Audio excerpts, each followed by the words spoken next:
Ko'rinmayapman-ku, tagi balandroq. Agar shifokor bo'lganimda har odamlarga birinchi bergan maslahatim to'g'ri ovqatlanish, ertalabki obedga, kechki ovqatlar, kuz vaqtida, keyin ertalabki badan tarbiya, sport bilan shug'ullanish. Internetdagi har xil mutaxassislarga emas, shifokor ko'rigidan o'tishni maslahat bergan bo'lardim. To'g'ri ovqatlanishni maslahat bergan bo'lardim.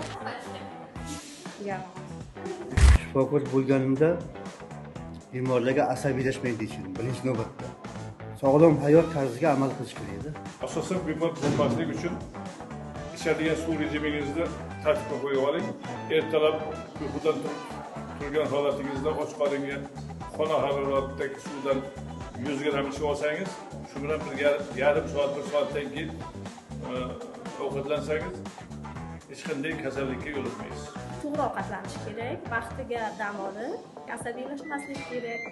Agar shifokor bo'lganimda bemorlarga kamroq gazli ichimliklar, spirtli ichimliklar kamroq iste'mol qilishlarini tavsiya qilardim. O'zim ham shifokorman, terapevtman.